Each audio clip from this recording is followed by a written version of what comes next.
Mr. Speaker. Mr. Speaker,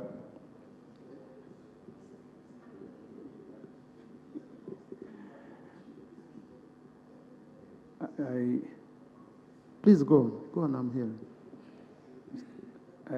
I thought I should address you when your attention is not.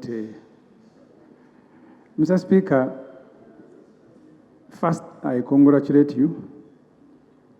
I had thought that actually you will speak about it in your communication to inform Parliament of colleagues, especially those who are in this Parliament who have gone through unopposed. Mr. Speaker, I have a request to put to you and the House. There are many things that are going on with the elections. I saw in the media particular machines. The Honorable Minister for Constitutional Affairs spoke about that subject matter once here. Those of us who are participating in these elections don't have a clearer picture of how the polling will happen, which type of technology will be used. My request to you is to ask the minister responsible, the one who speaks for Electoral Commission in this House, to brief Parliament on the preparation. He had at one time said this is going to be the quietest elections in the whole world. But he said that outside the Parliament. So 1 month into this election, can we get the benefit of being briefed, not specifically about that prophecy, but the preparations to comfort us that we'll go through this exercise very well. Not quietly. And then finally, Mr. Speaker, the point the Honorable Commission, because you're their political representative here. We can't hold them accountable. It's only you. It's through you that we engage with the Electoral Commission on these matters. Thank you. Honorable Aaron Mayanja. I undertake to come back with a full brief as requested by the Honorable Member for Kira Municipality, because I need to also be updated by the Electoral Commission. As you know, the Electoral Commission acts independent of the executive. When I get the full briefing, which is up to date, I undertake to come and relay the briefing to the House. Thank you, Mr. Speaker. Yeah, thank you. Addressed. I am aware, I worked at Monta before I came here.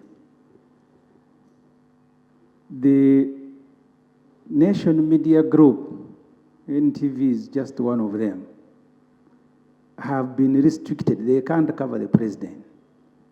So when the Honorable Mwanga Chivumbi mentions Parliament, I don't know whether this is a deliberate effort to strangle that particular media institution.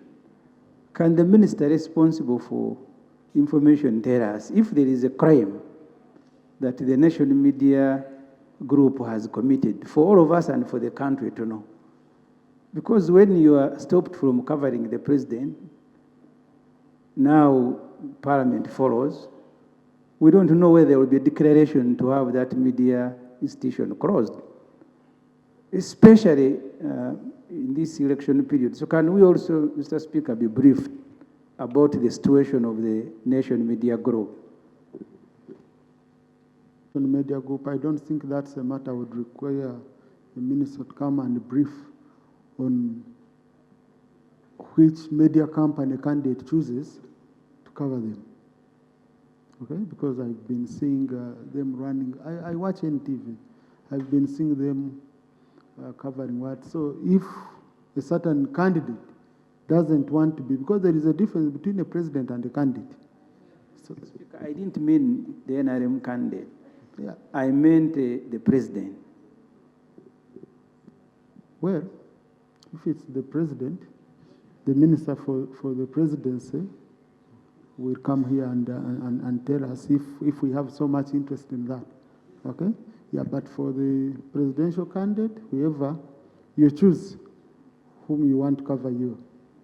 Honourable Minister, I think it would be important, Minister for Justice, I think we are hearing a lot of speculation in terms of how the election will go, the processes and all that. Don't you think it would be good for us to give you a platform here to update the country and even give guidance? And if, Honourable Minister, and you can tell us the time you think you need. The landfill collapsed. Sadly, it left many lives lost. Property was destroyed. And equally, there was pollution of the environment. When I petitioned the Parliament over the tragedy, this Parliament directed government to regularly report on progress, first of all on the decommissioning of the landfill, compensation of the victims, and other measures as a way of intervening and redressing the tragedy. Right Honourable Speaker and colleagues, it is now a year plus a month. Government have not updated Parliament. The victims continue to demand for compensation. And equally, the neighbors surrounding the landfill remain concerned, including myself. I'm a resident of Rusanja in Chitezi. I don't know if I'll be claimed by the next collapse. Now that I can see the minister, State Minister for Disaster is present, we demand answers as Chitezi, neighbors, and the victims demand answers on progress of compensation and as well on the decommissioning of the landfill. I beg to submit. Thank you. Let the Minister for Cases. Mr. Speaker, I'm rising under Rule 45, questions to Chairperson. I would like to question the Chairperson of the Committee of Education and Sports of this House, how far he has conducted business regarding the petition by the teachers concerning their salaries. Mr. Speaker, I'm raising this as I went for nomination. I interacted with a number of teachers, and the information they have is that this house is handling their business. And they were looking for answers from me, which answers I could not. And being a very urgent matter, I thought the presence of the chairperson could update us how far they have processed that petition so that we can inform the teachers of the stand that Parliament has taken. Honourable Chair. Thank you very much, Right Honourable Speaker. I also want to join colleagues in congratulating you and other colleagues who went through unopposed. I also want to congratulate other colleagues who were successfully nominated. About the issue of the teachers, tomorrow we are ready with our report, Right Honourable Speaker, and we shall meet the committee. Thank you. Thank you. Guarantee all other things you need for the people of Mukuju, people of Mulanda, and there will be celebration, and we will invite you, including Mr. Museveni, the president, to come and officiate. Right Honourable Speaker, the practice as regards delegated legislation world over, regards statutory instrument, regulations, and the common practice that the minister prepares the regulations or the statutory instrument. The minister lays it on the floor. The practice that if stays for 21 days or given number of sitting and no member has raised an issue, it becomes, it has effect of law.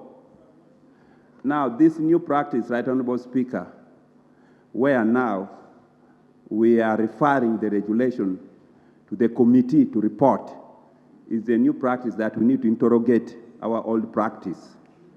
And when now we introduce that regarding on this regulation, then subsequent regulation or statutory instrument will require all of them to be sent to committee and for it to have effect of the law. So, Right Honourable Speaker, I am seeking your guidance whether are we not reversing the practice that has been there since independence. Yes.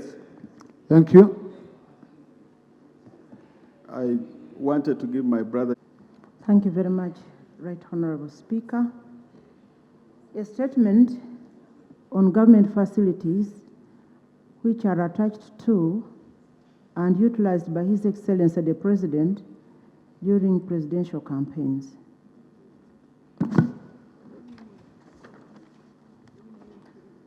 The Right Honorable Speaker, honorable members of Parliament. Honourable Minister, you are laying on table. You're not making a statement. Kindly do that.